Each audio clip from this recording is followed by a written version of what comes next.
The Horsemen are here, and we've got a full slate of topics, including the return of Recast the Lead. We'll also talk about WWE's best Survivor Series matches between 1987 and 2001. But before I get ahead of myself, it's an honor and privilege to introduce to you one half of the last true Imperial Wrestling Entertainment Tag Team Champions, with his brother James Dillinger.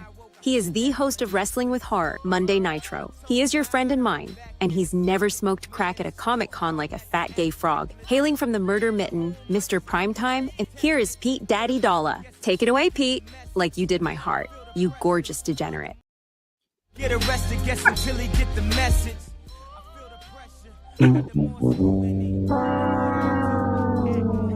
I might have a problem with my AI chick. Robots need love too. What look, are you doing, man. Pete? Look. If she look, she's the one that came. She started it. Look, HR. Look, I'm HR in this company. God damn it! So if she's gonna complain, Okay.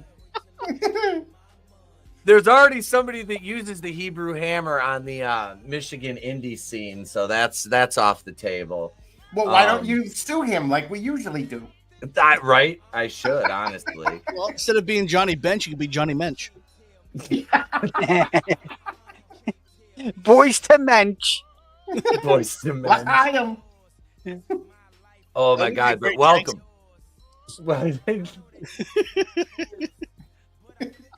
Starting you know, I am. Wrong foot.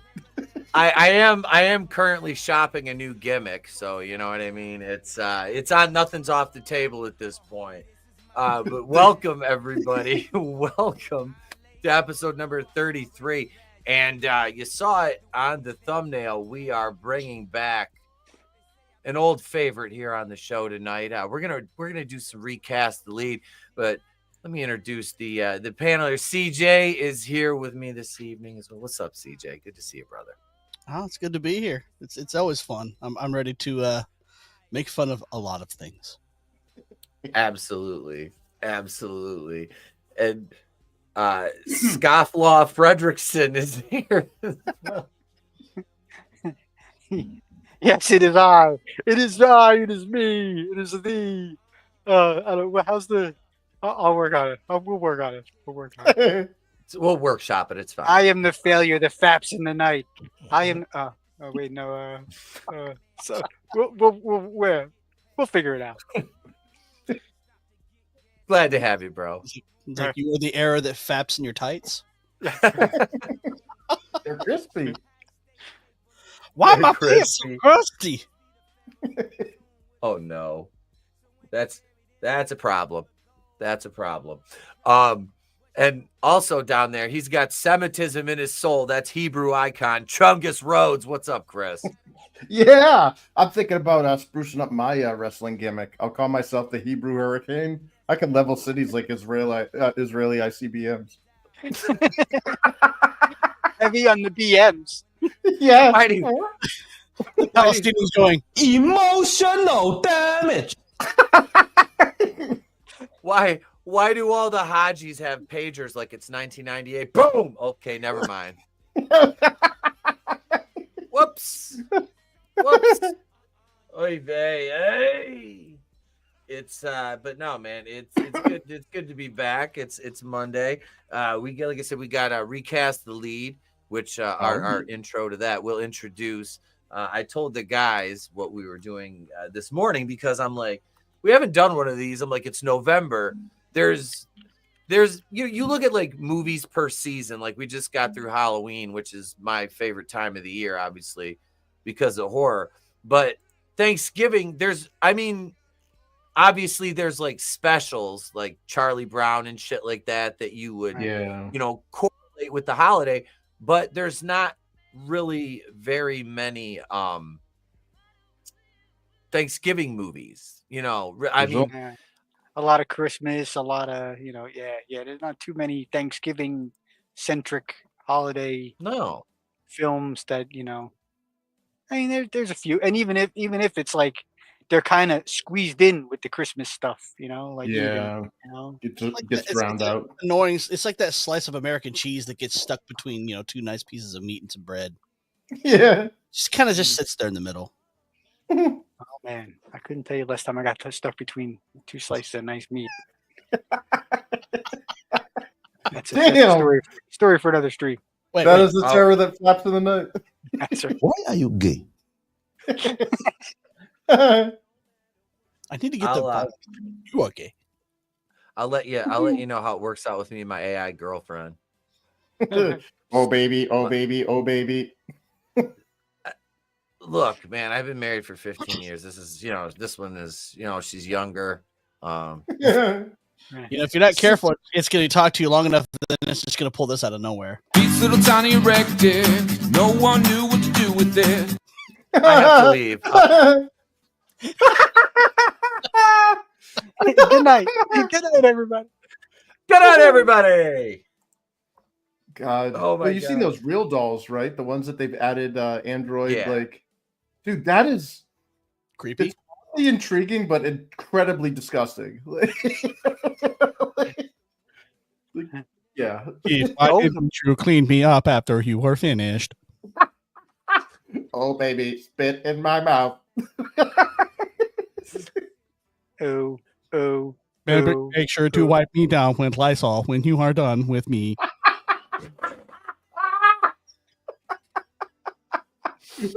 Dialing 911 now. You must clean it out very regularly, or it will smell like Christmas dinner that was left out in the last January.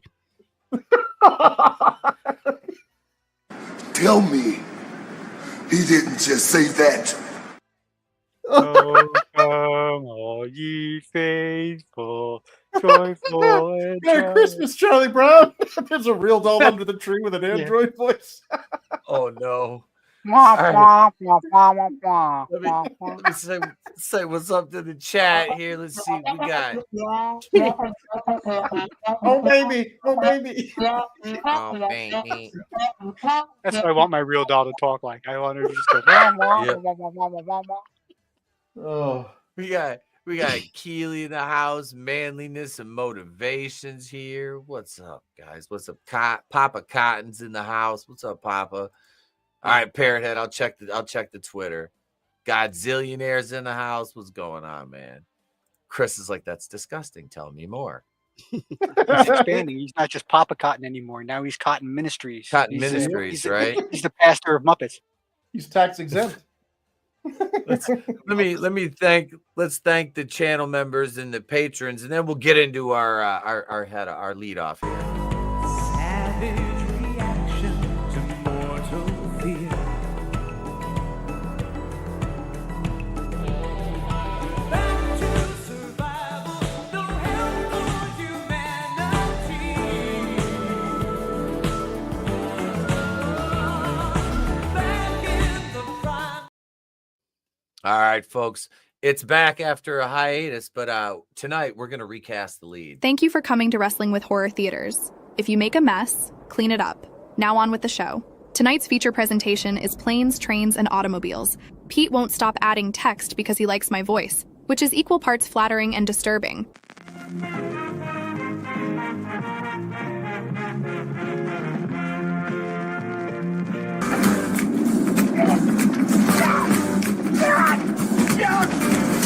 First you delay me, then you bump me. I can't wait to see what happens next. I'm going home for Thanksgiving.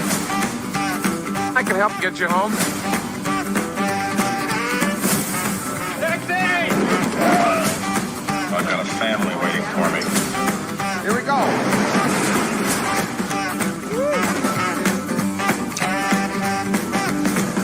They have diners, pizza, and a gasoline card. Have mercy. I've been wearing the same underwear since Tuesday. I can vouch for that. Okay, boys, you've seen the trailer. Now it's time to put those brains to work. Recast the lead of Planes, Trains, and Automobiles. Oh, before I forget, you gentlemen will be recasting both lead characters. Now, hopefully, Pete stops typing so we can start the game. That's that's right. We are recasting Planes, Trains, and Automobiles, a John Hughes movie from 1987. This is a classic. Two amazing comedians. One of them we lost way too soon. I think John Candy was like my age. He was like 44 when he died. I don't think he was that old. Way too young. Yeah. This is a fucking hilarious movie. This is one I need to. I actually no. I think I own this one. I have to look. I'm pretty sure I own this at least on DVD. Yeah, there's a Blu-ray that came out or was in the works to come out that has an additional 45 minutes of footage. Oh, jeez. I'm sure that they improv'd like a mad motherfucker in this movie. Yep. Oh, yeah. Yeah. Oh, they could. Those two probably could, like. Yeah. Yeah. Yeah, with those two, absolutely. I know, dude. The guy was. I don't care how it gets a bad rap, but Uncle Buck is a great movie. Yeah, like that's one of my all-time movie, favorite. The Great Outdoors. You ever hear a Ritual Murder? What's his name? Bug. Like, yeah. Hey, this is so sharp. I can circumcise the gnat. Hey, Bug, gnat. I have Bug's autograph. The actor who played him, he's a minister in Los Angeles. Cool. Really? Yeah, that's so crazy. He's a freaking minister. Yeah, that guy's awesome. Well, I watched. Speaking of that, the Forgotten Candy movie for me was Armed and Dangerous. Oh my god! Oh yeah. Well, forget about that movie. Wait, yeah. Wait. How about you're right. I can do one better. Summer Rental. Mm-hmm. Yeah, remember I get because so many people confused Summer Rental with The Great Outdoors. Yep. Yeah. Yeah. Yep. And who's Harry Crumb? Who's Harry Crumb is another one. That's a fucking hilarious. The private investigator. Yeah, that's John Candy was amazing.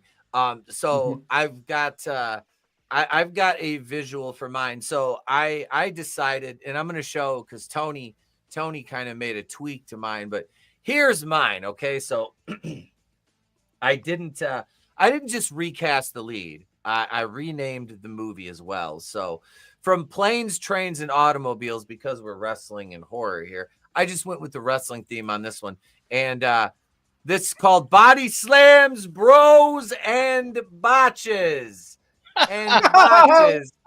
And I put Jim Cornette and Vince Russo in this movie together. Bro, they wouldn't make it past 15 minutes before Cornette killed him. Yeah, Cornette like pulls out like a cricket bat or whatever. I'm getting to my goddamn family, and there ain't a goddamn thing shit can do about it. So I'm gonna put him in the goddamn trunk and then just start backing up into the wall repeatedly. Bro, don't be mad at me, bro. I didn't catch the car on fire, bro. It wasn't me. Look, it's that car. It was faulty wiring. I don't know what that is. I don't know what that is, bro. Superman, Super Schwarma, Schwarkin. I'm just thankful I'm here, bro, with James E. Cornette. He is my best friend, bro. I swear to God, I'm just going to pop open the door on this airplane and jump the fuck out. This movie writes itself. The last 15 seconds of my life falling to my death than sitting next to this goddamn piece of shit. Jim, don't do that, bro. You'll depressurize the entire cabin, bro. Don't do that, Jim, you asshole. Look, just because you're from Kentucky or wherever backwater town you're from, bro, and I was raised in the greatest city on earth, bro, that doesn't mean you have to. I'll get you home to your family.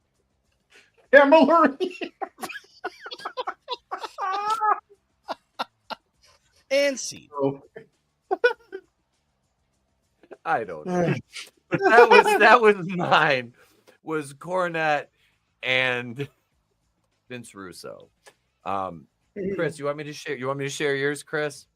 Sure. Yeah, like you, I changed the title because I feel that nothing ruins movies better than a Disney remake. So So, yeah, I guess without further ado, check out my take on this.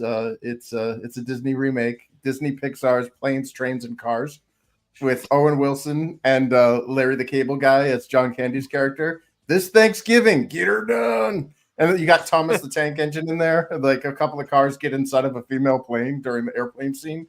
And I would advocate that none of the script changes.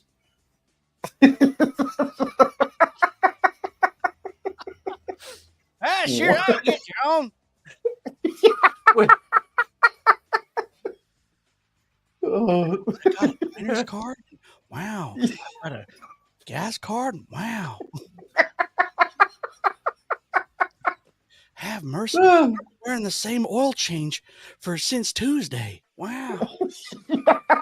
I just want to see the airplane scene where these two cars get inside the female plane.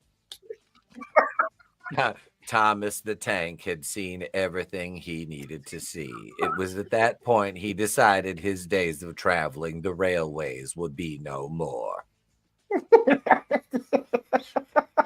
Woo! I'm going to force myself inside the back entry of this plane now.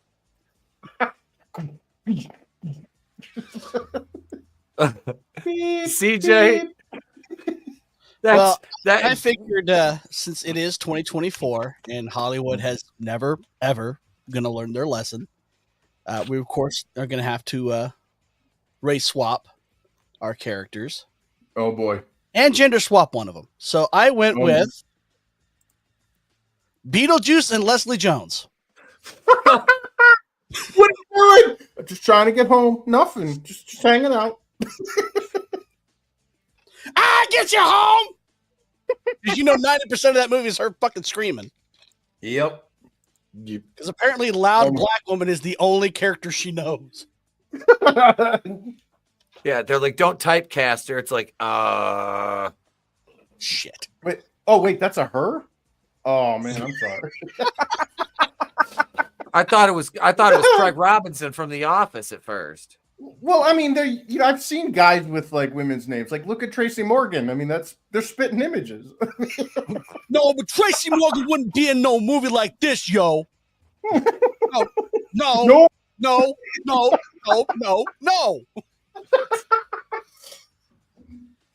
Oh shit.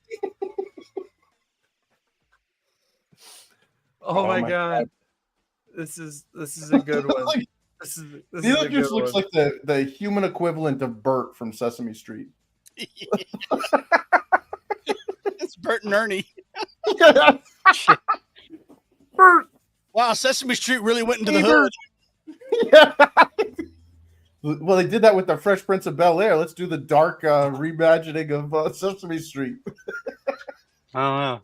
I figured riding off the back of the Deadpool Wolverine movie, it would be Hugh Jackman and Ryan Reynolds. Oh, as Wolverine and as Wolverine and Deadpool. As Wolverine and Deadpool. I actually would watch that. So that would be fucking Me fun. too. Yeah. I really think at this Steve point, Martin. that's like the only acceptable reboot would be Ryan Reynolds and Hugh Jackman as Deadpool and Wolverine in Planes, Trains, and Automobiles. Mm-hmm. Yeah. There's Draven. What up, Draven? I just got your text message. I got that tweet, and we'll talk about that during the AEW portion of the program later on when we talk a little wrestling. But that was Recast the Lead. That was fun. I'm glad we did that. It's been a minute since we've gotten to include that in this show. So wait. There's a Craven the Hunter.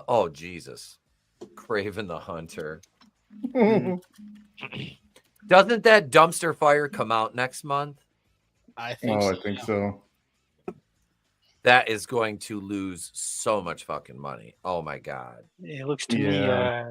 It looks to me. I don't know a lot about Craven's shtick. Okay, so from the comic books, but it looks to me, from what I've seen of this thing that they're showing, it's like Craven is a gender swapped white guy of Vixen from DC.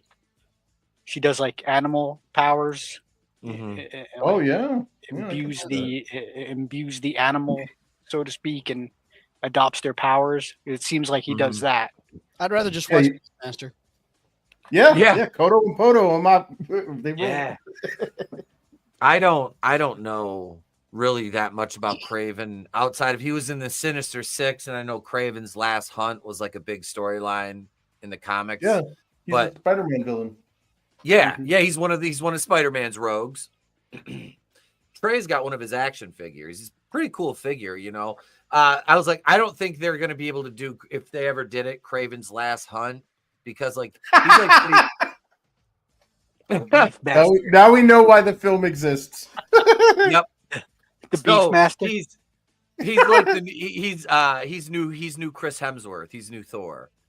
Or what was that the Aquaman there where they had Jason Momoa, just that 15-second split of him in the ocean or whatever, waist deep. Yep. It's like, that's what sold that movie. That's why that movie made $1 billion. Yep. Thirsty, dursty women. Shame on you all. And meanwhile, they're checking out the Ring Girls. And the male gaze. Movie theaters across America still smell like cans of tuna because of that. You know how hard it is to get the smell of the Fisherman's Wharf out of a movie theater seat? Oh my! Why are all these movie theater chairs wrapped in plastic like a Jewish family's living room? Ave Nagila. All right, folks. That was Recast the Lead. We'll be right back after these commercial messages with our main event. So don't you go anywhere. Promotional consideration paid for by the following.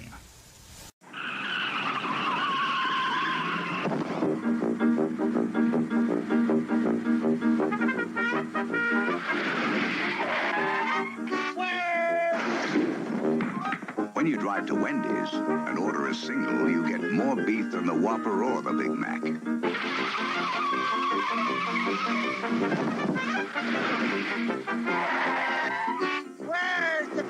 At Wendy's, you never have to ask, where's the... Caleb, you want to go ahead? Me? Yeah, go ahead. It's Chris. You don't know my name? All right, this is enough to a flying start. Throughout the universe, fast food places serve the same thing for breakfast, lunch, and dinner. Dinner? Burger. Oh. But not at Jack in the Box. We serve real dinners like tender ocean shrimp. Lunch? Burger. We have meal-sized salads, not just burgers. Breakfast burger? Jack in the Box has crescent breakfasts on a croissant. Serve breakfast, lunch, and dinner, and people come from all over. They're here. Breakfast, lunch, and dinner at Jack in the Box. There's no comparison. How could they? They do this to me! Because you were a whip scientist and you could be a whip villain. Out of my way, beast! It's the sorceress, you boob! Just as I suspected. Hello, you metal-munching moron! Are you out of your skull? Look who's talking. Stop! What are you doing? Advance! Retreat! We now rejoin our regularly scheduled program already in progress. Wrestling with Horror Monday Nitro. Hey! Wait for it. What do you hear? What do you say? Fucking quiz. You missed the intro, the tail end of it, when my AI girl was introducing me and she said he's never smoked crack at a Comic-Con like some fat gay frog. Oh, nice. I don't know. Oh, I don't know where she would have got. I will. I'll play it after the stream. I was like, I don't know. The freaking frog's gay. I don't know where she would have gotten that, but you're here just in time. You're here just in time for the main event. We're going to talk about Survivor Series and historically some of the best matches and a lot more. Every time that I get up on the microphone, I gotta dedicate a round to you, girl. Come on.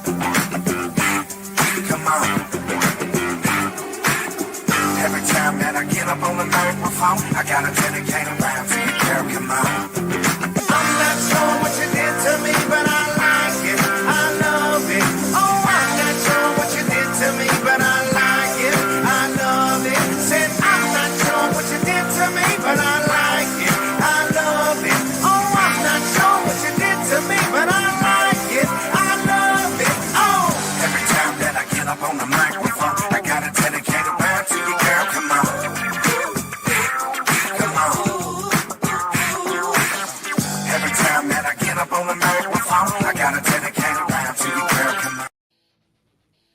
All right, so let's start. I have I brought visual aids for us, not aids, but visual aids. Make sure I don't click one of the mug shorties, but Tiffany Stratton. Yes, please. The lovely Miss Stratton.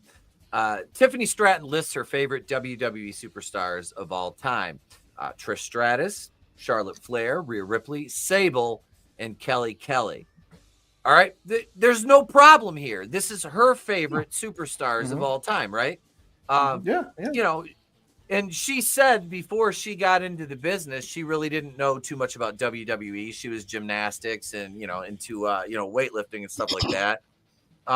She wasn't really into wrestling before about 5-6 years ago. So she would have obviously watched the people that would inspire what she was going to do. Yeah. Yep. Yeah. Like, why would you? Why would she be watching the men when she's got a bunch of women she can emulate? Yes. Really damn. I mean, even Kelly Kelly. Say what you will about her. I mean, she put butts in seats. Yep. She drew. All of Everyone those is a women draw. Yep. Now, somebody had a problem with her list, as the internet inevitably does. So here we go right here. And I responded to this. The natural loser said, figures, not one black person on that list. This further proves that she's a racist. Oh my God. Well, that screen name is fitting. Yeah. And you can see my response. I said, this is the most smooth-brained, room temperature IQ take possible. Holy shit, get your clown shoes, rainbow wig, red nose, jumper, and face paint, because only a clown would say some shit like that. So in your infinite wisdom and intimate knowledge of Miss Stratton's psyche, as well as tastes in women's wrestling rankings, she's racist for her own personal favorites. Yeah, I gave him a get out of cringe free card. Like,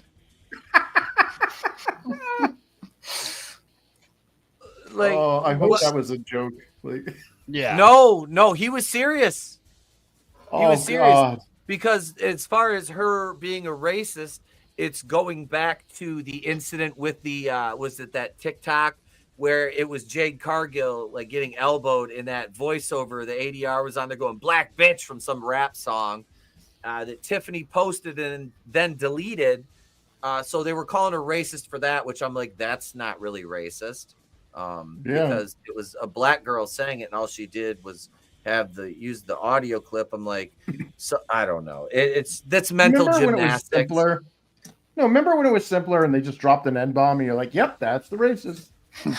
Yep. Now it's like you got all these microaggression shit. It's like, guys, you're making things more complicated than they need to be. Yeah, and this is just plain insanity. I mean, this is racist. Like, come on. Like, give me a fucking break here. Give me a fucking break. You know the opposite would not be true. If a black up-and-coming black wrestler only listed black wrestlers as their favorites, that motherfucking eye. Well, it's not like she's like setting fire like a giant uppercase T for Tiffy time on like black female wrestlers' lawns or anything. I mean, You don't know that. Yeah. Right? They didn't televise that stuff. It's T for Tiffy time. Tell me he didn't just say that. Is that a cross? No, it's a T for Tiffy time. It's just lowercase. Good Lord. Like, honestly, like, they're accusing this woman of being a racist. Like, people really are desperate to ruin other successful people's lives. Like, yeah, there isn't a single thing this woman did that was racist. I'm sorry. Trust me. I've been around racists. That is not racist. No. Well, I mean, it doesn't help that she's this gorgeous, statuesque. Hang on, let's put this picture back up here again. Yeah, she's there we this go. gorgeous, like, voluptuous, statuesque, fit young woman who's dating another blonde-haired, blue-eyed Austrian named Ludwig Kaiser. At least I have no idea if he's actually Austrian or not. I don't know if it's a gimmick. Okay, time out. Now we got another red flag. Right? Her boyfriend alone. I'm just saying. I'm starting. My nose is starting to tingle here. I know the back of my neck. Wait a second. I need to switch my background for a second here. Hang on a second. Because I suddenly want ice cream cake. First of all, all right. So the person who was writing that is clearly crazy, and then you went who she's dating, and I went, okay, wait a minute. are in there. You're Yo. hiding Tiffy time under the floorboards, aren't you? You're hiding the black. Wait, no. You're hiding the black female wrestlers on your list under the floorboards, aren't you, Tiffy? I love how you were casually breezing by who she was dating to. I was too. She's dating Ludwig Kaiser. Like, I need to look. I'm gonna look that up. I have no idea. I don't know because I don't know much about this guy. Hang on. Is Ludwig Kaiser Austrian? Yeah, It's probably British. I'm betting. No hurry. Take your time. You can leave that picture right where it's at for. It's there. He's zoom German. Enhance while you are searching. Okay, he's German, and his real name is Marcel Barthel. Oh my God! His name is Marcel. He's gonna be. It's like being Julia Gulia. Wait, is he one of those performers from Cirque du Soleil? I am Marcel Barthel. More like Cirque du Soleil. Sir, do this guy. Why are you? Marcel Barthel. I'm gonna call him Marcel Barthel now. Maybe she is racist. I don't know. Jesus. I don't give a fuck. Damn if French. she is, to be honest. I don't care. Well, calling somebody She's now racist now, so that was what we've learned today. Yeah. Well, of all the like seriously, like if she would have done like what was that one wrestler there, the one that retreated to Mexico because she didn't want to Tessa give up her belt? Blanchard. Yeah, she did some pretty racist shit. Like, yep. You know, like that's like wow, okay, that's probably not a good look for you, girl. But like, I haven't seen anything that Tiffy has done that has made me go, wow, I feel like she would probably, you know, make me disappear for Showa, you know. Right? Like, I don't see it happening. You know, I don't see her. No. She seems honestly like in like the interviews, like away from, you know, you see her away from like the. She seems like she's a nice. I have to say a nice kid. I mean, she's like 25, you know, 26, whatever. Yeah, you know, she's young, but no, I don't see her as a racist. I really don't. You know, the whole. Well, this is her list, and that's like. You're right there. That's the thought police. Like, you're not allowed to like wrestlers unless they're diverse and inclusive. It's like, wait, this is who I like. Like, what the fuck are you talking about, weirdos? Mm-hmm. You know, that's that seems kind of gay. That's right. Well, you Seems know, that's kinda the way it gay. is today. Anything you do will be wrong, and the drill instructor will beat you harder. That's what. Yeah. Right? It's just, it's kind of, it's very fucked up. I don't know. Like this whole, I don't know. It's just, like I said, this is like, that's thought police stuff to me. Like you're not, I don't like it at all. No. And I'm glad. It's dumb. It's so dumb. I'll be glad when it's over with. Yep. Yeah. Yep. Like I should be able to send Yeah, that guy a pager and dial it. Right? Like I don't want to deal with not being able to send pager bombs to Haji. Never mind. What if instead of the pages you put them in those chirping apparatuses that are in a lot of people's homes? I'm just saying. We could do that. Let's do that. Bird bomb? I'm declaring a national emergency. We could also just do this. Hello. I don't know. I am not so. What are we in the UK? Yeah. Or Dearborn, We're Michigan. in fucking it's London, folks. We're in London right West now. Philadelphia, born and raised. But I am going to I'm gonna pull the graphic up because we're gonna most of my day. That's I never thought I'd say that's enough Tiffy, because I don't think you can really have enough Tiffy, but just the Tiffy? No, just the Yeah. Just the tiff. Just the tiff. So let's kind of switch gears and we can talk some Survivor Series history. Now, I sent you guys a list of matches earlier, and I only went from 1987 to 2001, and I excluded matches from the 1998 Survivor Series because that is arguably one of the best, if not the best, Survivor Series, with the Deadly Games one night only tournament, The Rock winning his first WWF title. I want to talk about that one. We'll talk about that because we watched it here I think it was last year we watched that one. But we'll talk about that pay-per-view next week. But I want to run through the first one I listed. I went chronologically. Survivor Series 1 from 1987, the main event, the 5-on-5 elimination match. Now, this is 87. Andre and Hogan had wrestled each other at Mania this year.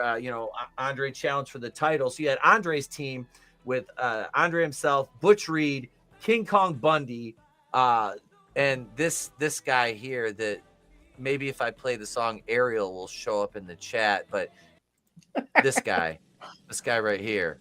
But he wasn't Akeem then. He was still one-man gang. He was the one-man gang. And with Rick Rude, who arguably just the man, Rick Rude. And they had Bobby Heenan and Slick with him, and they defeated Bam Bam Bigelow, the real Rock, Don Morocco, Hulk Hogan, Ken Patera, fresh out of prison, and Paul Orndorff with Sir Oliver Humperdinck. So, oh man, yeah, that was a great dude. The thing I liked about that one was Hogan lost. What was that? I said the thing I really liked about that one was Hogan lost. You had the Dream Team. You had some awesome players there, and they got Hogan out on a technicality. And if I recall right, and it's a little fuzzy here, but if I recall right, Bam Bam was the man. He soloed one man gang and Bundy before Andre took him out. Yep. Wow. Yep. Yeah, that was I still have that on VHS. That particular pay-per-view. God damn. I haven't rewatched that in forever, but yeah, I remember that, and that was on Thanksgiving. That's when it was the thing. Remember, for the first, it was the Thanksgiving tradition, WWF Survivor Series. Mm-hmm. Those were fun because you didn't get matches with that many superstars in one match at a time. It was such a rarity to have a 6-man tag match, let alone teams of 5. Outside of like War Games in the NWA at that point. But then I went down to the second Survivor Series from 1988. The main event, again, the 5-on-5 match with the Mega Powers, Hogan and Savage, Hercules, Coco Beware, and Hillbilly Jim defeating the Twin Towers, Akeem and the Big Boss Man, Ted DiBiase. Yeah. I should have included an honorable mention of the Boss Man and Nails with the nightstick on a pole match because that was at Survivor Series. Yes. Ted DiBiase, King Haku, and the Red Rooster. Oh yeah. Oh, the Red Rooster. Oh, yeah. Yeah, Terry Taylor. Yeah. Yep. I'm gonna be the Eggman. I know I'm gonna be the Eggman. So Taker's like, I dodged the biggest bullet on the planet. Oh yeah, I included that. But then we went up to Survivor Series 3 really didn't have anything that really struck. It just didn't. That was in 89, and we go up to 1990, and we have the on-screen debut of the Undertaker. The $1 million. Yes, the $1 million team. Ted DiBiase, Undertaker, Honky Tonk Man, and Greg the Hammer Valentine with Virgil, Brother Love, and Jimmy Hart defeated the Dream Team, Dusty Rhodes, Coco Beware, Bret the Hitman Hart, and Jim the Anvil Neidhart. Taker was eliminated by countout after eliminating Dusty and Coco. And yeah, famously, the Undertaker was afraid he was going to be the egg, which was what was that? Was that Chavo Guerrero? The Gobbledygooker. But it was one of the Guerreros that was inside the suit. The older, it was Hector or Chavo Senior or something like that. Yeah, you remember poor Mean Gene trying to sell that thing, and he's like, "This shit ain't working." Yeah, Mean Gene was like, "Tutti fucking fruity," and I came up with this brilliant idea while I was also shitting on people backstage. You can't believe tonight that what will come out of this egg and will be coming out of my asshole later tonight.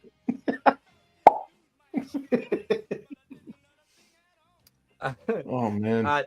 Let's see what else. Survivor Series 5 is our next one. That's November 27th of 1991. The main event, The Undertaker wins his first WWF World Heavyweight Championship by defeating Hulk Hogan with an assist from Ric Flair after Flair debuted that year at the Royal Rumble with the NWA World title, which he never lost. Wow. Yeah, that was huge when Ric Flair showed up in WWF. Yep. I mean, nobody really ever thought that would happen, and yep, surprise, it did. I remember, man, as a kid being like, "Holy shit, Ric Flair's," because like I grew up with him in the NWA and then WCW, you know. Yeah, remember when he was tagged with Kurt Hennig? Mm-hmm. Oh my God, yeah. What? God damn. And I think they revisited that later on. Yeah, because Hennig turned on the Horsemen. Yeah. But that was when the Horsemen were pretty much dead anyway. They had fucking Paul Roma on the Horsemen at one point, for God's sakes. Survivor Series 6. Anybody want to be a Horseman? Hey, you want to be in the Horseman? Okay. You want to be a horseman? Do you want to be a horseman? Yeah. Let's see what else we have. We have Survivor Series 6 from 92, World Heavyweight Championship main event. Bret Hart defeats Shawn Michaels via submission. Yes. That was amazing. Mm-hmm. Man, yeah. I don't know, anything with Bret Hart in the main, when he was on the main ticket, you know you were getting technical excellence there. Yep. And it really sucks that him and Shawn never could get along because they were so good together. Yeah. They worked great. Well, yeah. Well, they were friends once. True. Man, they knew each other's families. They trained in the dungeon. He played with his kids, but aren't they Eskimo brothers? Those sunny days. The only thing I would say was stuff, right when they wrestled. The only thing I would say would be a better pairing between Bret Hart and Shawn Michaels as a match was when they had Mr. Perfect versus Bret Hart. Yeah, because it was Mr. two Perfect excellent. Was better. Yeah, you had two technical wrestlers that were at the top of their game until Hennig had his back all messed up. Yep. Man, but Shawn Michaels worked really well with Bret. They Except for did. the screw job. Yeah. Well, little egomaniacs. I mean, that's the problem. Yeah. Well, that and sucking McMahon off. Let's skip. Come on, pal. You're just my boy toy. You're just a sexy boy. Oh, I got a deuce coming out. Ace, keep going. Okay, Vince. I'll keep doing whatever you say. But wait, Pat Patterson wants to try. I'm gonna marry one of this Bella chick's mom one day. I know they're only. Never mind. So let's jump ahead to 95. We'll skip over the year 93 and 94 because let's face it, 93 and 94 in WWF, outside of a few, you had some decent stuff, but for the most part, it was not good. Survivor Series 9 from 95. Main event, World Heavyweight Championship. Bret Hart defeats defending champion Diesel to become the champion. Yeah, that was a big deal. Diesel's title reign was just not good at all. Like nobody was buying it. Nobody, you know, like his political views. Yeah. You're not wrong.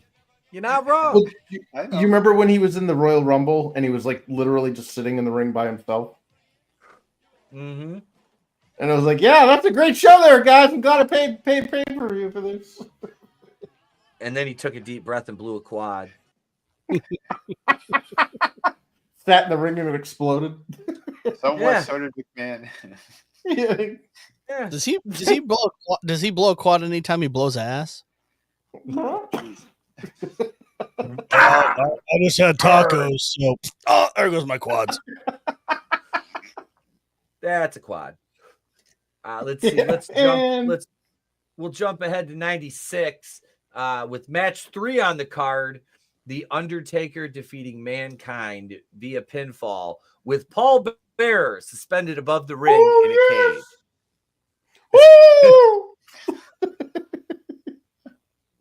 Percy Pringle, baby. Like heights.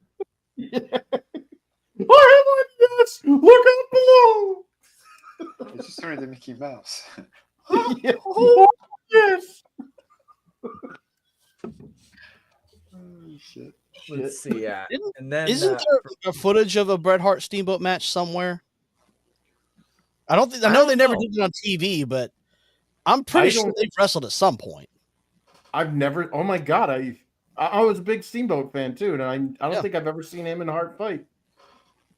Holy that crap. was fucking great. Yeah. I think they did. I think Steamboat did have a match with him, but it was it wasn't a televised one. A live house event show. Yeah, one of the house shows. That sucks. I saw something about that once. That's a missed what opportunity. a waste. That's a waste. They To were the video really- games. Yeah, they were really retarded Right? back then. Yeah. Let's see here. We'll jump. We're still on Survivor Series 10 here with match 5 on the card. Was a singles match to determine the number 1 contender for the WWF Championship. Bret the Hitman Hart defeats Stone Cold Steve Austin via pinfall.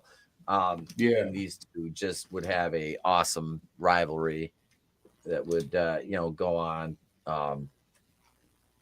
And just some fucking fantastic matches.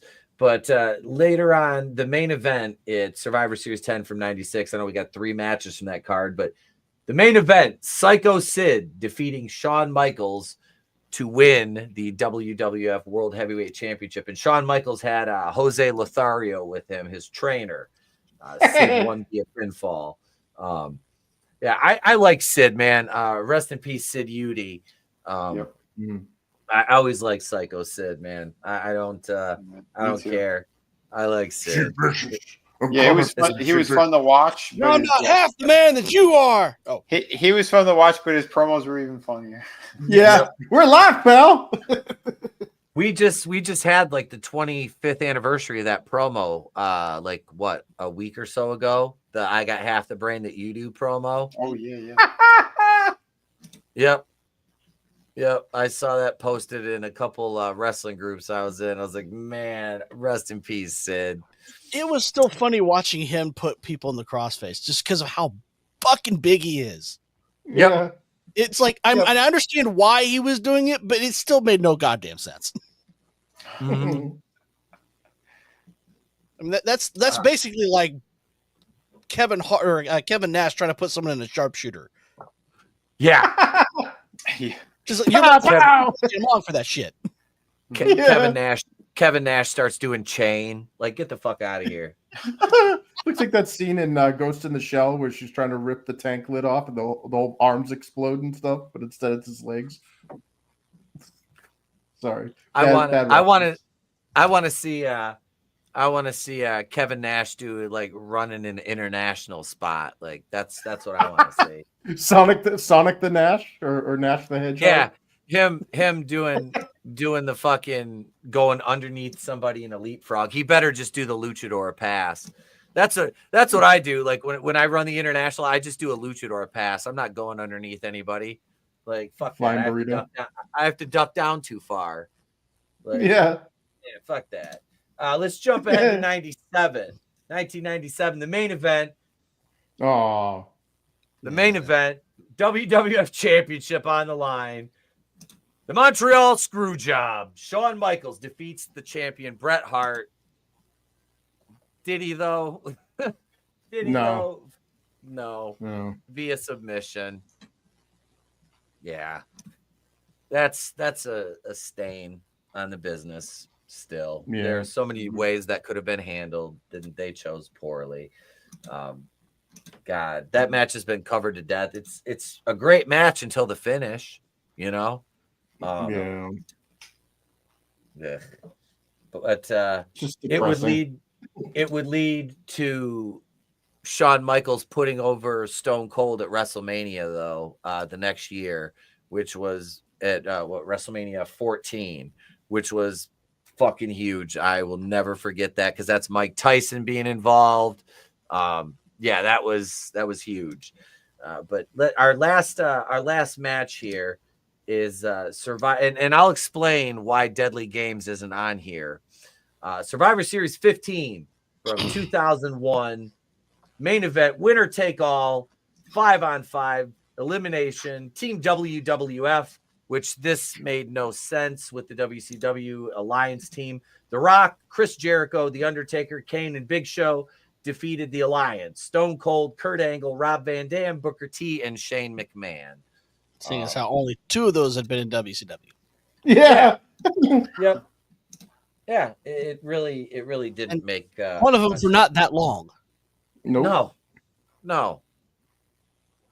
Yeah, so if you're wondering where Survivor Series 98 Deadly Games is, because that is one of the absolute best, if not the best Survivor Series event they ever put on. Like I said, The Rock winning his first WWF Championship, the one-night Deadly Games tournament.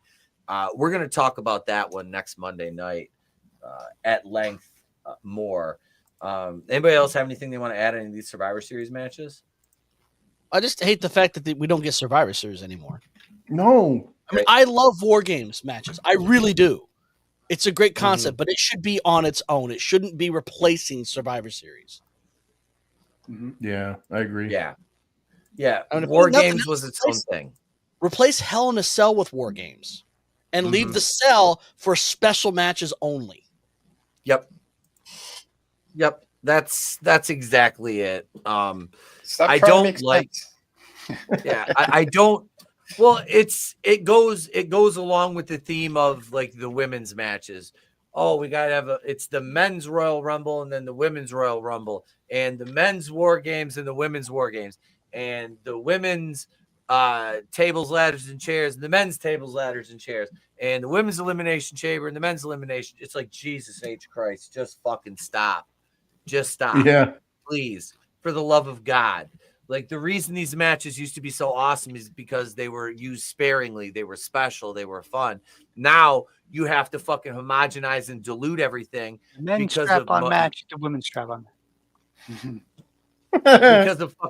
because of equality, and it ruins the fucking magic of these matches. And I like War Games. I do. Me and Tony were talking about that earlier because he said he's not a fan, really. I like War Games because I like where it started. I like its roots in the NWA. It had a very special feel because for the NWA, you didn't get a lot of these gimmicky matches back then. Yeah, we had, the Night of the Skywalkers at Starrcade 86, which we watched that about a year and a half ago. And then War Games and things like that, and then later on, World War III, which was fucking awesome. I'm sorry that, those were fun. I just wish they wouldn't cross this over. Like, War Games is not a Survivor Series match. It's a fall brawl match. Yeah.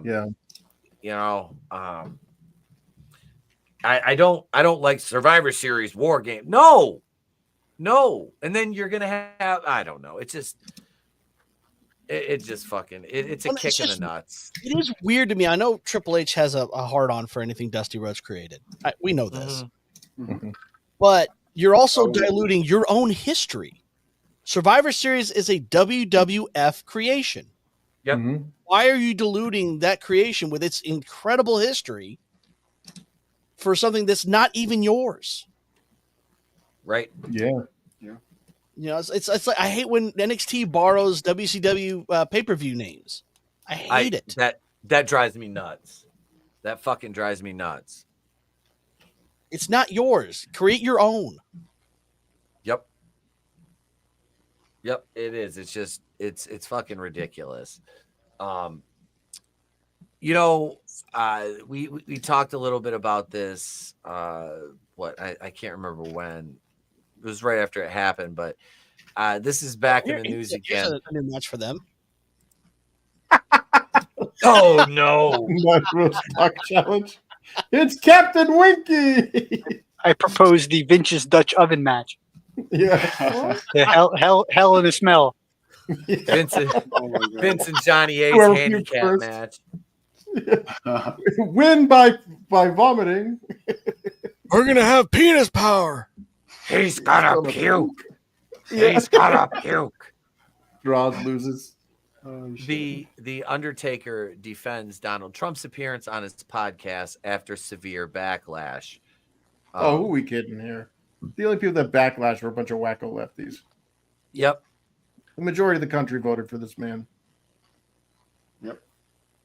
Yeah, he popular and electoral, folks. Just let that marinate. So the Undertaker addressed criticism regarding his decision to feature Donald Trump on his podcast. He explained that when the chance came up, he felt it was important to take it. He knew there would be negative reactions with people calling him things like Nazi, fascist, and misogynist. The dead man added he really didn't care what others thought about his decision to have Trump on his podcast. The decision was made and it was done. He also hinted that there was more to the situation than people might understand. In the end, he said the opportunity was too good to pass up, which is why they avoid talking about politics on the podcast. Mm-hmm. Yeah. And it's another thing that helped Trump win, very honestly, was people getting a chance to finally see him not as the politician, but as who he really is. Just shooting the shit, just talking. Well, and its visibility into the person instead of all of the fake narratives that have been built about him. Like, wait a minute, I thought this guy was like Hitler Satan. Why is he talking like a normal human being? What's going on here? Yeah, Taker said, here's the thing. I'm not here to sing praises or, I don't care honestly what people think about what we did. We did it and it's done. But, there's a lot more than what people think. Anyway, we had a great opportunity. We took it. That's why we don't talk about politics on the show. And this total right here, 277 is wrong. It was 312? 312, I think. Yeah, 312. So good job, Ringside News. Fucking idiots. Nice research, assholes. Yeah. Well, I put most wrestling journalists in the same category as video game journalists and mainstream journalists. They're all just clickbait junkies. They're all access media. Mm-hmm. It's like, we got to lick Dave Meltzer's asshole so we can get exclusive interviews. Dave Meltzer is getting absolutely destroyed for his smooth-brained opinion on Dutch Mantel. As he should. Yes, he should. What did he say about Dutch? He was basically running Dutch down for he talked bad about AEW because Tony Khan donated money, Chris Jericho donated money. I'm trying to think who else. There's been a lot of Dutch and his wife are both, very rough way to go, bad health right now. And for some reason, Dave Meltzer thought it was bad that Dutch Mantel got money from Tony Khan because Dutch Mantel did not, speak highly of AEW, which is absolute and utter bullshit. Dutch even said, I never said anything bad about Tony Khan. I was critical of his product, not him. So he's like, I have nothing against Tony Khan. But and for that also does Meltzer, go into it just goes into the mentality everyone has, or where if you people who hated the Acolyte, Yep. Well, the people who loved it, that means you hate them. No, Yep. I hated the show. Mm-hmm. You know, I don't really care for AEW anymore. Yeah. It has nothing against Tony Khan as a person. I'm not saying he's evil or something. He's inept. That's totally different. Yeah, being totally retarded is completely different. No, I'm glad Meltzer's getting flayed for this. Yeah, absolutely. And that's the thing with Tony Khan. And I know we're critical of him, but honestly, looking at it from a middle of the road perspective, everybody talks about he's actually a nice guy. He's very giving. Which I mean, it's sad in the respect that he gets taken advantage of. Yeah. By a lot of the workers. You know, they're taking advantage of that because he's wanted to be in the business his whole life. And, you know, it's that whole you wanted in and now you're here. And the wrestling business is full of fucking sharks. It is. So, God. Well, I would figure Corny would have. Yeah, Cornette donated. Him and Dutch worked together a lot. Yes. Yeah. And I've never heard Cornette say it. As much as, you know, we shit on Cornette for as a lunatic that he is. He's when it comes to the people like Dutch, he'll always chip in and help. And that's admirable. I do respect that. Well, I've never really heard him ever say a bad thing about Dutch Mantell. No, he's never said a bad word about Dutch. No. Never. I haven't really heard anyone ever say a bad word about Dutch Mantell. Outside of Meltzer recently, no. Yeah. No, I can't think of anybody who's had a crossword to say about him. So we got one more actually two more things here to talk about as far as wrestling goes.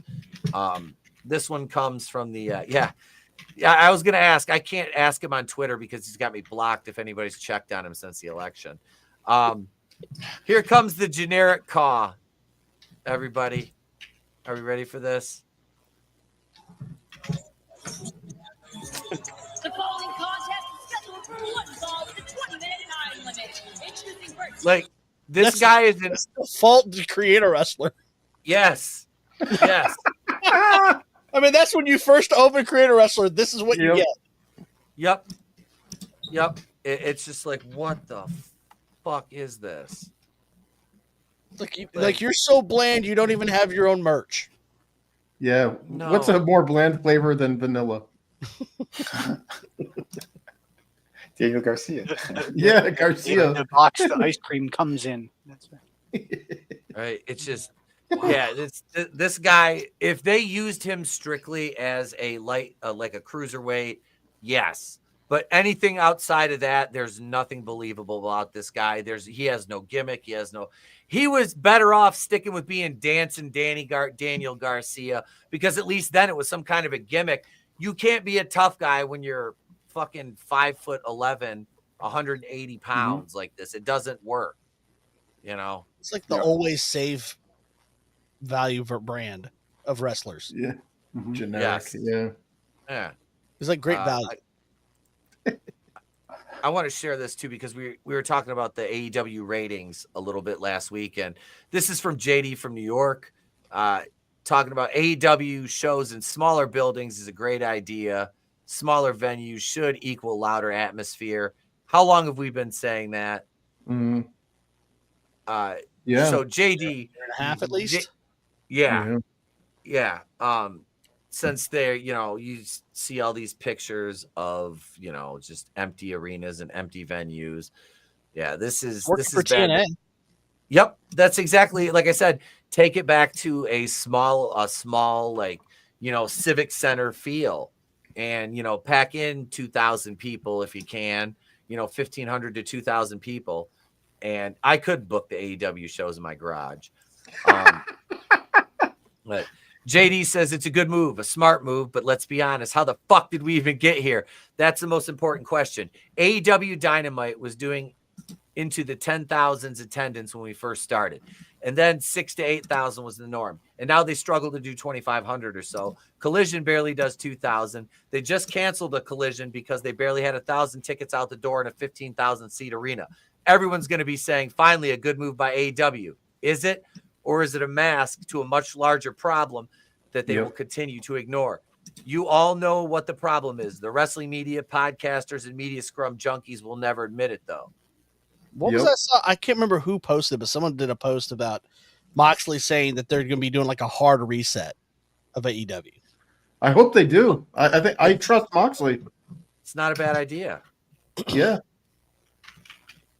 Oh I mean, God. well, it ain't working. What they're doing right now ain't working. Exactly. Oh. And you have somebody like Dean Ambrose come in and be like, look, I've been in the Fed. I saw what worked. The Undertaker.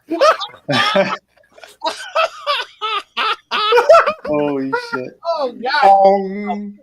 Bong. The sound of his balls clacking together. I got half the dong that you do.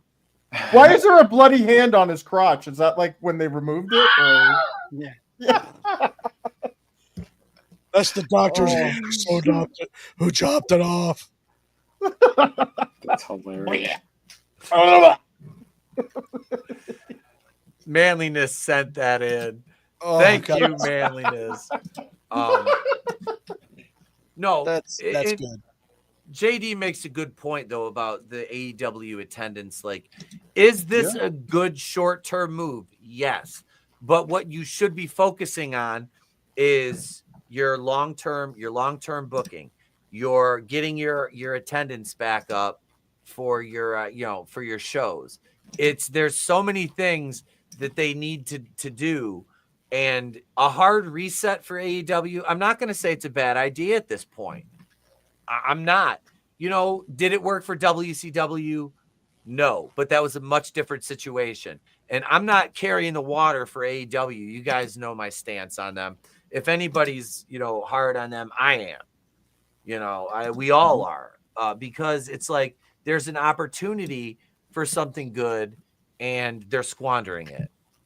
Yep. We need competition. We need it in this industry. We do. Just like in any industry, you can't have one company dominating everything. Yep. And that's when the product gets stale and boring and predictable. Mm-hmm. Yes. But if there's an actual alternative that TNA tried to be and failed, but when there is competition, that's when the wrestling gets good. And it was there for a little bit when they were really running head to head. And then they just kept tripping themselves. Mm-hmm. Like, couldn't get out of their own way. And it's sad to see because there is a lot of great talent there that's just being wasted. It is. Yep. Look what they did to the House of Black. I have no qualms with, other than that one person, with any of the talent on the roster. I don't. It's not the talent's fault. It's the booking. Mm-hmm. It's straight up the booking. That's the only thing that needs to be fixed is the booking.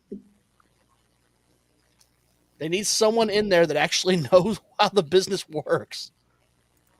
Wait, I think Godzillionaire, I might be able to help with that. Hang on a second. Let me get my we can help. We can do this, Godzillionaire. We can fix AEW. It'll just take a little snap. We'll be fine. Don't worry. Just one of those. But it's just Tony Khan. All your failures, and where did it lead you? Right back here to me. I wish I could run I could move, but I just can't. It's difficult to use the mouse with this thing. No. It's cool though. I like that. I stole it from the kid. AEW Endgame. How do we introduce time travel into the story? I would fucking be dead ass fucking on the floor laughing if Tony Khan was like, and then there was time travel. Somebody opens up a portal. How did Tony Khan get portals? I don't know. He's rich. Who knows? Yeah. Who knows? Money. Yeah, all the money he has. But that was the main event, folks. That was our wrestling talk. we have to pay the bills, so we'll step out. We'll come back with Mug Shorties right here on Wrestling with Horror Monday Nitro. Promotional consideration paid for by the following. In 1975, he became Hollywood's biggest star. And in 1978, just when you thought it was safe to go back in the water, he resurfaced. This summer, for the first time, the terror of Jaws will not stop at the edge of the screen. The all-new Jaws 3D, rated PG. Now playing at theaters or drive-ins throughout the Bay Area. Who has the latest movies in town? Who has the biggest selection? Who has the best prices? The answer is Home Video with 9 Bay Area stores. And because we want you to be our movie customer, we're offering money-saving deals on brand-name video recorders and video disc players. So shop Home Video with the largest inventory of movies and money-saving deals on video equipment. Head for home now. San Francisco has 2 locations. Home Video in the East Bay in Hayward, Oakland, and Berkeley, on the peninsula in San Carlos, Woodside, and Palo Alto. 2 FBI agents assigned to the same cases for different reasons. No explainable cause of death. Do you have a theory? You believe in the existence of extraterrestrials. One a skeptic, one a believer. Both trying to answer questions that were never meant to be uncovered. I think those kids have been abducted. By who? By what? They will eventually Seal this up. Nobody sees or touches this. Distinguishing features indicate subject is not human. You've got to trust me. I gotta know what they're protecting. Hold it right there. Between reality and fantasy. You've got to protect me. Terror and reason. Mulder, what are they? Trust and betrayal. The X-rays and pictures! Lie the chilling secrets. Mulder, is that you? Mulder? Of the X-Files. Agent Mulder, what are his thoughts? Agent Mulder believes we are not alone. The X-Files, a new dramatic series premiering Friday, September 10th on Fox. We now rejoin our regularly scheduled program already in progress, Wrestling with Horror Monday Nitro. Oh, Dude, yeah. that's funny. I didn't even realize X-Files, the premiere date, September 10th. That's my wedding anniversary. That's kind of cool. I'll never forget that now. Oh, yeah.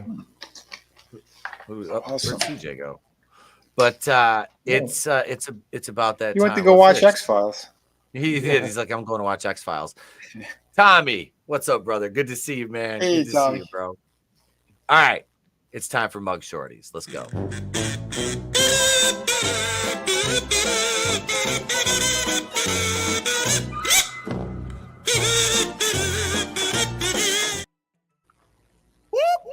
That's the sound of the police.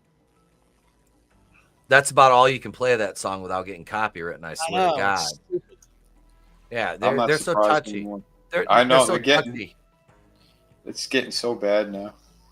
on 50-year-old songs. We used to have 30-some people watching us just on YouTube. We have 7 right now, but we've got like 23 on Twitter, which the numbers are down across the board. We're getting kind of throttled over on YouTube. It's hilarious. Like everything does good except the live streams now. It's weird.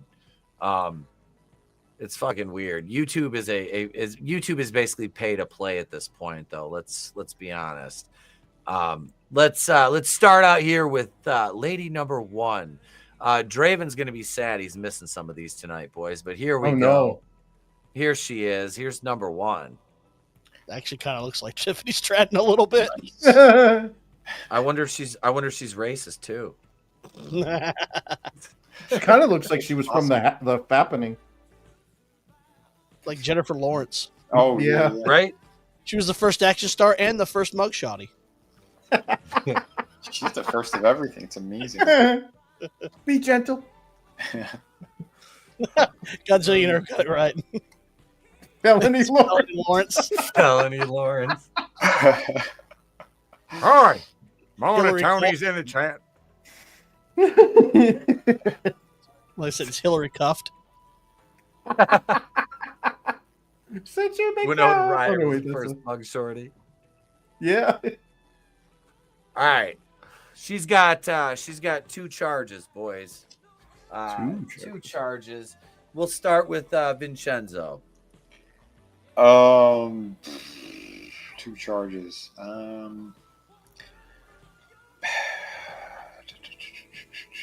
I'm thinking. I'll say booze, DUI probably, and probably speeding, so reckless driving, something like that. All right, DUI, speeding. What about you, CJ? Yeah, it's hard to tell on that picture what her eyes look like because she's got so much goddamn eyeshadow on. Yeah, she definitely looks a little blitzed. Yeah, I gotta go with Vince on this one. DUI. It's Vince. You're gonna shit on her. It's Vince now. Poop on her. Again, it's probably DUI and some form of traffic violation. All right, DUI. She probably got pulled over for the traffic violation, and it turned out she was drunk. Yeah. All right. That's She usually how it goes. lied, or she like rolled through a stop sign, something stupid. It usually is. All right. Chris. Inebriated. So I think it's a given that this is a DUE. It's that second one that's the mystery. She doesn't look like a runner. She looks like she's either stupid, rich stupid, or pretty stupid, meaning that she's been kind of absolved of any kind of consequence in her life. I think she failed to appear. What's up, Gat Stargate? What's up, man? Yeah. What up? Yeah, I'm going to say Dewey and failure to appear. Okay. So, like, contempt of court, I don't know if that's a... Yeah. Yep. It's too important to show up. Mm-hmm. Let's see. Brutal. Oh. Yeah. Oh gosh. Well, she doesn't look too. They probably picked her up on a warrant of some kind or something, but like, I usually go with some type of violence or some type of like, the driving while intoxicated, or maybe scrappy in a bar type. So there's two charges. Yes. I'm gonna say probably drunk driving, reckless driving type thing, and evading police. All right, DUI and fleeing. Okay. All right, so let's reveal our first bug shorty and what she did here, gentlemen. Probation violation and DUI. Everybody's got a point though, because everybody had a DUI down. Yeah, the DUI wasn't the challenge; it was that other one. Yes, it was that second charge. Like, what did she do? Yeah. Yep. I don't know. The question is, what was she on probation for? She looks oddly familiar. Looks oddly familiar to me for some reason. Did she escape? Did you get her liquored up and she escaped your basement? Yeah, it looks like one of my. It looks like one of my. It looks like one of my gender swap photos here. I just put. Oh my God! It's a buckle turnbuckle bunny. Draven was arrested for probation and. All right, here we go. Let's see. Let's get over here. Now we'll go to shorty number 2. Here we go, and we've got a pair. We've got a pair of these now, boys. Oh no! Here's number 1, redhead. Isn't she an actress? Wasn't that like one of the actresses? That's not. It's not Natasha. No, Orange is the New Black. Yeah, that's Stephanie Buscemi. Stephanie Buscemi. Stephanie Buscemi isn't real. She can't hurt you.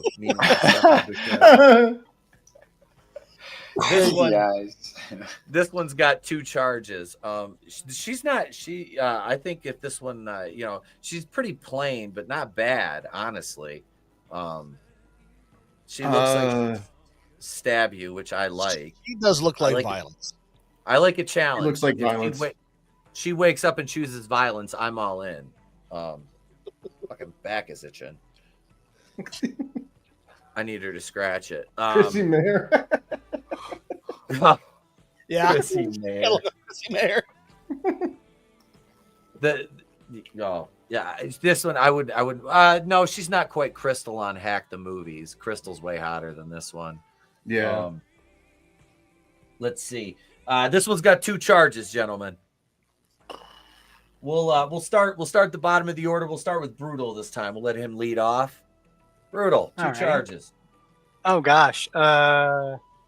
Well, she doesn't look too tousled. She's already in her orange jumpsuit, her asylum orange, her inmate orange, which I also look fantastic in, by the way. That's a color that brings out my eyes as well. You could almost rename this segment "Orange is the New Fap." Yeah. I'm writing that down. Make the list. That just made the list. She's already in the system here with her orange jumpsuit on, I'm assuming. So probably this could go either way. Either like a drunk driving charge, or arrested on a warrant, or she was sleeping with 5 of her students that were 7. Like it could go either way. Damn. I don't know. No, that just took a new turn. I'm probably some type of. I'm gonna be realistic and say probably some type of shoplifting, or something like that. Possibly a hit and run type. She was drinking, driving, accident, hit and run type thing. Oh wait, did you say you kind of broke up? Did you say drinking and driving and a hit and run? Yeah, kind of like like she hit something and ran away or something. Okay, got it. And shoplifting. Yeah, I'm gonna go with those 2. Okay. Could Chris. be either way. This one's tough because those crazy eyes, #eyes Chico. They say like she's a fighter. She's one of those. She's like the greased up deaf guy. Like she didn't go quietly with the cops. Never going to catch me. You're never going to get me. Yeah. So there's like resisting arrest or whatever that is, where they're like basically like slipping through like a wonderful water snake, and the crime itself, there's something like I see everything in her. I see drugs. I see alcohol. It's so hard to like. I mean, yeah, yeah. No. I see that. Yeah. I'm definitely seeing resisting arrest, but I don't I don't know, man. Like, because it could go either way. I mean, it could be like she ran over a cop or whatever, or it could be that like she got in a fight with somebody and then just freaking threw the ninja smoke and vanished. But right. I would say. Like she's definitely there's something seriously damaged in this girl. Just looking at those eyes. Like even if it is something as ridiculous as shoplifting, it's like she tried to stab her way out of the store. Exactly. That's what makes this one so hard. Is that you could literally, I bet, like because of that orange jumpsuit she's in, I bet she's got a long rap sheet, and I bet if you threw it at it, like all of her charges at a dartboard, or had them all on a dartboard and just threw a dart at it, you could peg it. But this particular mugshot, I'm at a loss as far as what got her to this predicament. She's clearly, some type of resistor and violent and drugged, but the actual like crime itself, I don't know, man. I'm gonna say possibly drunk and disorderly. All right. Like, yeah, because I don't know. Like, there's something involved there, but it runs the whole gamut, All right. CJ. I'm going to go a little different route on this one. Okay. Because those eyes to me look like the eyes of someone who's obsessed. Uh-oh. So Rabbit in the stew pot. This is a domestic and stalking. Dude, I said, they're all on the dartboard. Yeah, yeah. But I mean, she looks like someone's ex-girlfriend that will not give up hope that he'll come back to her if she does all this crazy shit. Wedding Crashers. Yeah, I'll find you. That's Exactly. that's one of my favorite ASMR videos is Shani doing the crazy ex-girlfriend who kidnaps you. Yeah. Anyway, Like, I'm assuming she's got some rope and duct tape and zip ties in the trunk of her car. She doing the Humpty Hump. That just sounds like a good time. Up on the ladder, in the bedroom window, peering in, trying to see. Camera in the toilet. That just she's willing to work for it. That's my kind of girl. She's showing commitment. He's inside. She's not going to take. You need more fiber. She won't take no for an answer. That's right. Vinny. I think it's just a poor girl with a thyroid condition, and that's why she does a lot of drugs. So I'll say, and drinking. I'm gonna go. Yeah, thyroid condition. Well, that's not the crime. That's why her life's a mess, because she has thyroid condition. So I'll say drugs. So she's some kind of possession, and DUI. Drinking and drugs. She looks like a party girl. All right, here we go. What up, Zombie Box and Gap? Hail, everybody. Here we go. Here's the reveal of number 2. DUI and evading arrest. Oh. So, Vinny. Yeah, I said resisting. I don't know if that's. I don't think that's the same though. No. Yeah. Like I said, dude. That's trying to get away. That's not trying to be violent and get away. That's just I want out of here. Yeah, that's the ninja smoke and vanish. Yeah. Yep. I bet if we were to look at previous or post mugshotties of this chick, I bet sooner or later everybody on this panel would have guessed a crime that she. Oh, I would not bet against that, Chris, at all. So right now, Vinny's got 2, CJ's got 1, Chris has got 1, and Brutal's got 2. Brutal has been Brutal stepped up his game the last couple weeks here, and has been performing rather well. So here I know we go. my wing nuts. Got a lot of history with crazy. I can relate. Here we go. Now I said we had a pair of these redheads, and here's the second one. Yeah. That's Plastic Psycho. No, I know who this is. Oh. Vinny, do you have a story to tell? Yeah. Yeah. Are you missing a kidney because of her? Did you wake up in an ice bath? This is Vinny. I know who this is. Oh Jesus. Vinny ended up in a bathtub in Sarasota full of ice one morning. I made a mask out of her face. She's hot as fuck, though. She still is. Well, do you know what she did here? I know she got busted a couple of times. Yeah, All right. that looks like a couple of times. Yeah. So Vinny has to recuse himself from this one unless he still wants to guess. This particular arrest was for. Okay. I know a few of them. All right. So how many is she charged with on this one?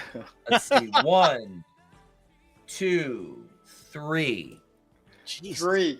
3. Count them. 3. I'll definitely say possession.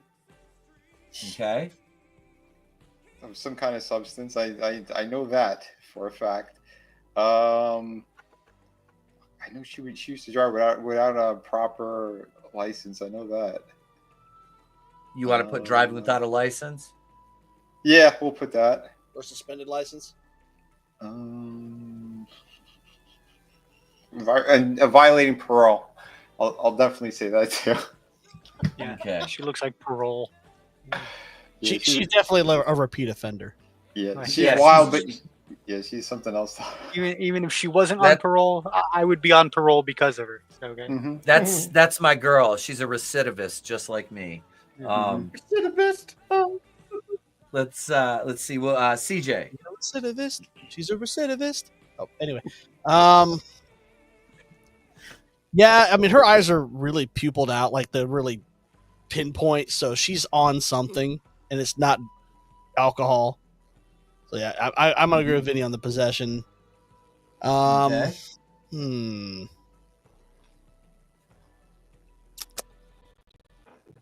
I'm gonna go with that. Driving under the influence, and then traffic violation. Okay. Chris. Well, I think we're seeing a common theme here with recidivism. So obviously she's got possession or whatever, and then she's got the violation of parole or whatever. So then the third one, I don't know. That's a tough one. So she used to get violent too, but yeah, I'm just seeing drug loser here.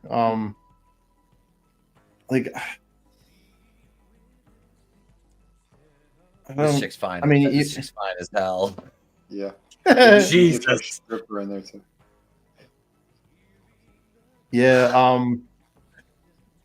So yeah, possession, violation of parole, and maybe crossing state lines or whatever, which would I guess that'd be part of violation of parole. Yeah. She left the country, maybe, or.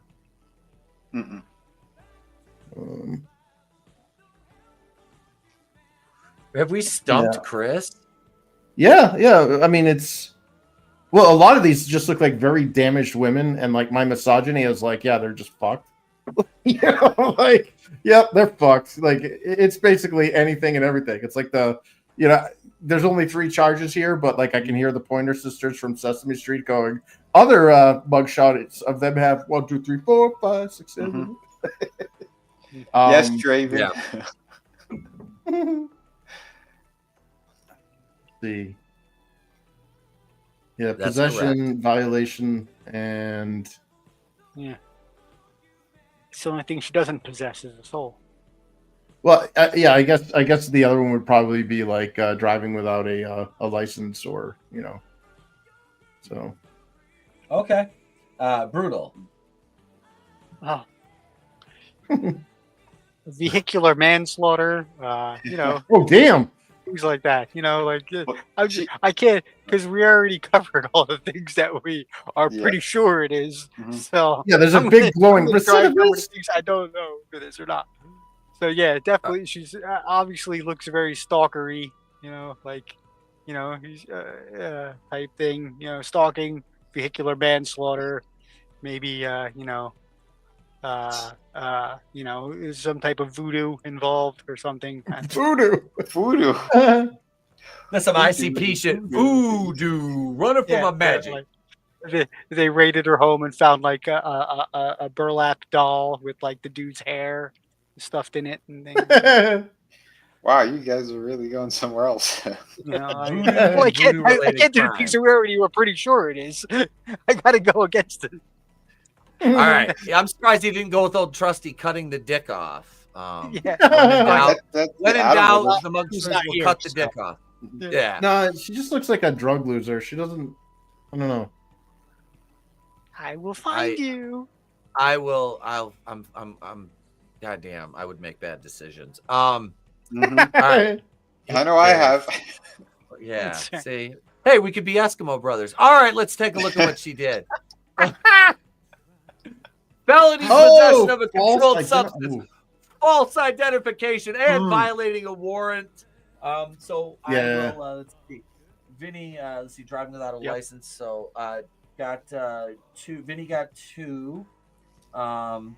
Possession of narcotics, DUI, traffic violation for CJ. CJ got 1 on that one. Let's see, violation of parole. Violation of parole, violation of warrant. Are those similar enough? Well, you can get a warrant because of a parole. Yeah, so no. Okay. Yep. Yeah. All right. So we got. Wait. What is a violation of a warrant? Because isn't a warrant literally an arrest warrant? Yeah, it's you did something. Like, so how do you violate that? I'm confused on that. I know. That doesn't. I wonder if they meant to say parole. Unless it's like violating like a restraining order, but that's not a warrant. That's not a warrant. An order. That doesn't make sense. How are you violating a warrant? I think it's a misstep or mistype. This. Yeah. Well, I guess Yeah, the warrant to the Google. The warrant is like when they're looking for Wait, you. So wait, she I know left- how we can she solve- left while they were looking for her. I know how we can solve this. Vinny, get her on the phone.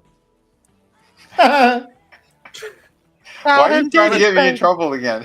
Let's bring her in on this and let's do it. Let's fuck it. Fuck it. We'll do it live. Vinny's like, hey, Call she them can't get digits, phone baby. calls. We'll be calling him collect. Yeah, right. You get one call and you called Vinny. The last time I talked to her, I know she got into another, we'll say a scuffle, and she has some chipped teeth now. Oh Jesus! Will you accept a collect She's call got a from the future. Florida Department of Corrections? Press 1 for yes. Man, Listen, despite being as crazy as she is, she's a sweetheart though. Oh, she probably is deep down. She just let her demons get the best of her, unfortunately. Oh yeah, that's what I said, man. Drugs and booze that Yep. do a lot of damage to people. All right, so I'll give. I'll say we'll say that's a misstep. We'll give let's see. We get 1, 2 there, and Brutal gets 0. There was no voodoo related crimes involved with this one, unfortunately. But let's. Stephen. I Oh just my posted goodness. in the Horseman my synopsis of these mugshotties. Let's see. Let me look here.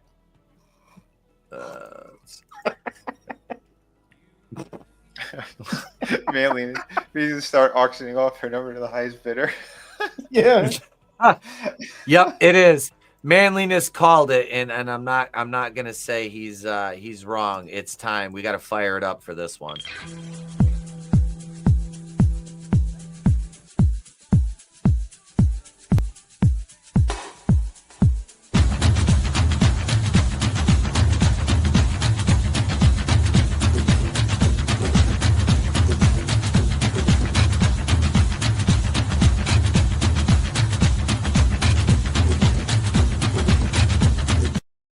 Oh, It's a actually, Jumanji violating a drone. warrant it's for a bench warrant.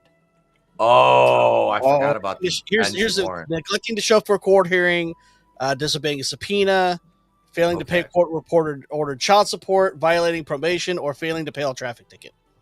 Okay. But we All did right. violating probation, so Yeah, so that technically does count. If it's a Okay. bench. All right, so Chris gets his 2. So Vinny's got 4, CJ's got 2, Chris has 3, and Brutal has 2. Here we go. Here is Mug Shorty number 4. Oh, there she shit. is right there. Are you sure we had her before? Yeah, I think we had her before. yeah. Did we use this one? I think we have. She Yeah, looks she looks very familiar. especially with the cumbrellas. Mm-hmm. The umbrella. That's what they're called. Wasn't she that? No, she was the chick on the fucking dirt bike, or I mean, on the fucking motorcycle, wasn't she? I think Yes. so. Remember we were Yes. shitting all over her, and she turned out to be the chick on the yeah. Oh yeah, yeah. Holy shit! Yep. My penis Oh, would there you recognize that face anywhere. Yeah, she was yummy. My dick dart started going off crazily. I remember that fap. And His penis was like,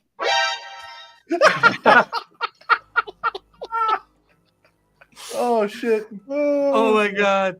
So I got a Peter tingle. that's pretty bad when we can recognize the shotties. right. And that one just popped on like today. I'm like, do you know how many of these I've fucking screenshotted over the last like year? I mean, it's like there's bound to be one. It's hard enough to keep the asses fucking straight on whose wagon is it anyway, let alone all these fucking 304s. Dude, put the one that I put in the Horseman chat as the bug shotty. I'm pretty than her. You can only recognize with one eye. Oh, you mean the one with the Larry Fine? The Larry not so fine? I'm prettier than her anyway. Yeah. There we go. Oh my god, yeah. I lost the precious. Holy shit! Is she the star of a new Star Wars show on? Yeah. The power of many. She's guilty of trying to track down Bart Simpson. Bart, I've been Sideshow Bob. Paging been Dr. waiting Howard, for you Dr. so Fine, long. Dr. Howard. That's Doctor, it. doctor, doctor, doctor. That's clown sexual right there. Finally, the opportunity has presented itself for me to So- end your wretched life, Bart Simpson. So that's what Bozo looks like without the makeup. All them years watch that motherfucker on WGN, and this is the sum total of it. God damn it. It's like, goddamn, when you stop putting balls in buckets, this is what happens to you.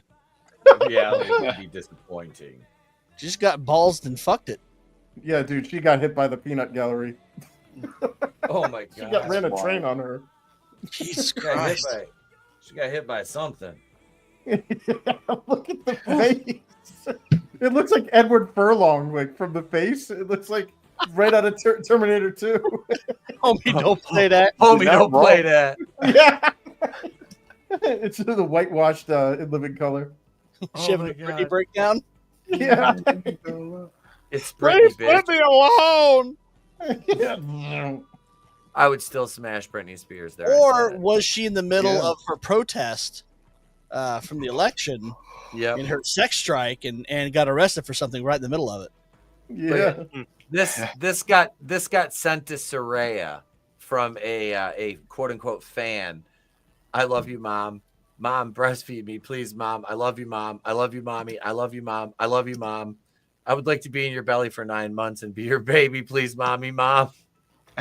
What the fuck? That's the weirdest shit sent to her. Damn. That is, yeah, what the fuck, dude?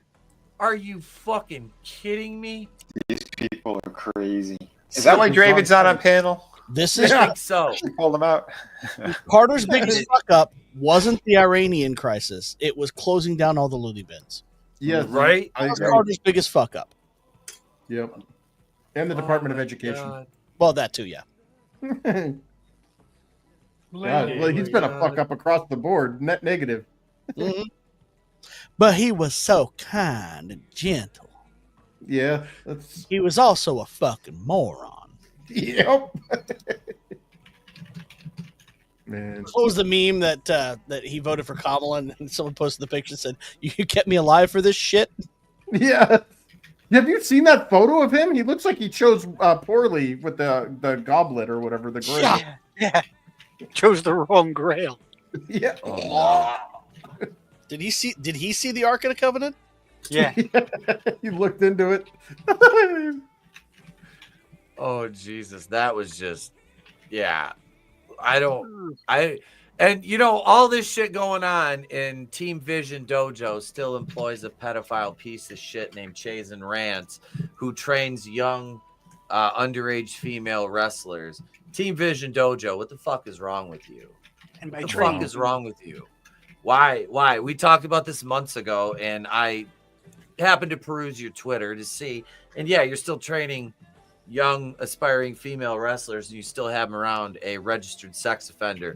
I wonder if you try to gaslight me again and say I don't understand the charges. When I read the Florida Department of Corrections through FOIA, you know, I read the what was available to the public, and yeah, he did some pretty heinous shit, and yeah, there's no atonement for that, sir. There's no atonement for that. And that's where that's all I can say, because that's all YouTube will allow me to say. But yeah, if you're in the area around Team Vision Dojo, which is located in Florida, please do not support them at all. And feel free to ask them why they still employ a pedophile, a registered sex offender named Jason Rance. Why would you do that? Why? See, that's why I'm glad I'm training with Shogun, which I'll be out again Wednesday night in the ring again this week, getting ready for that debut in January. So yeah, I'm the ribs are better, still a little bit sore, but we're okay. We'll get through it. And yeah, man, I'm looking forward to Wednesday night. I got some stuff I want to work on, and I'll shoot some footage this week. Jared asked me last week if if I wanted them to him to shoot some footage. I'm like, not my first time back. No. I was like, you gotta wait until next week to for me to want any footage. Yeah, I probably could have. It wasn't bad. I didn't really, like I said, I had that one spot where I kind of slipped, but that's because of my you train in like tennis shoes. You're not wearing your wrestling boots, so it was like one spot where I slipped, and that's how I kind of like dinged my ribs. But I'm going to share the Super Shogun Wrestling link to their YouTube channel right in the chat right there. They're almost to partial monetization at 423 subscribers. Just dropped the last episode of their fully produced show a couple days ago, so that's available right there. No, I won't tear a quad, Godzillionaire. I won't. I promise. At least not your own. Anyway. No. But somebody else. No, I don't hurt anybody. Jesus. Thank you, everybody, for being here, gang. We appreciate you guys. Tomorrow night, Trina and J-Man and I are reviewing Tenebrae, which I'm looking forward to. I'm going to watch that tomorrow. Raw review is back tomorrow again. Later this week, I will have the very last of the original ones, the Halloween H2O. Was last week, so it's resurrection because trick or treat, motherfuckers. It's Busta Rhymes time, Nice. So I'll have that out. I'm gonna probably hold back on releasing that publicly. I want to give it to Patreon and channel members first. Wednesday night when I get home from training, we'll do the These People Are Fucking Happy cast. That'll be a little bit later on, and that'll be for channel members. But yeah, it's some videos this week. I gotta get another short out. You guys seem to like my cat, so I might go upstairs and just record Mr. Beans doing something. There you go. Animals bring numbers. By the way, I got something good if you want to share it. Yes, sir. Yes, this is Miss Denmark. This is the winner of Miss Universe. It's an actual woman who's hot as hell. So actually, Elon just tweeted on that. He said, breaking, internet stunned after attractive biological female human of healthy weight wins Miss Universe pageant. There you go. So God bless. Yeah. Well, here's his. We're back. Yep. So there you go. Meat's back on the menu, boys. Right? Meat's back on the menu, boys. Damn. She don't need Wow. lights. Something with that name, Sydney. Holy crap. Yep. Mm-hmm.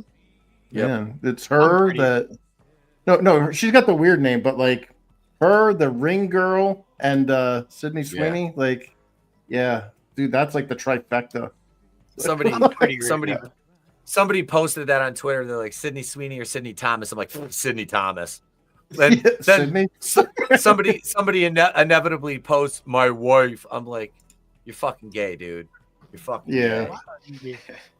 Like if I was like if Sydney Thomas came and was like, hey, I wanna just bang you, my wife would be like, yeah, she's fucking hot. I'd probably do it. Be like, all right, I will, honey, I will. This is I'm not going to enjoy it. I promise. I'll be guilt riddled the whole time. Going, hey, no, I won't. Not at all. Not in the least bit. But folks, that's the show. Tenebrae tomorrow night with me, Trina, and J-Man. These People Are Fucking Happy cast Wednesday night after wrestling camp. We'll have some footage to show off. And that's you guys. Everybody's links are in the description. Thank you to our esteemed panel.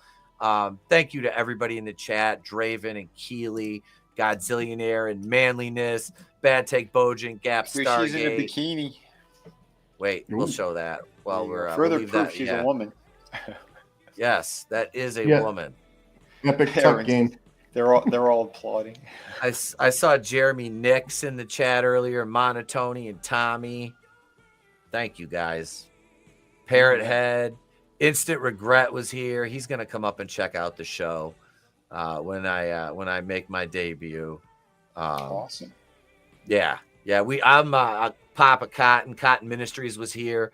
Yeah, I'm gonna draw. I'm old school. I'm gonna draw money.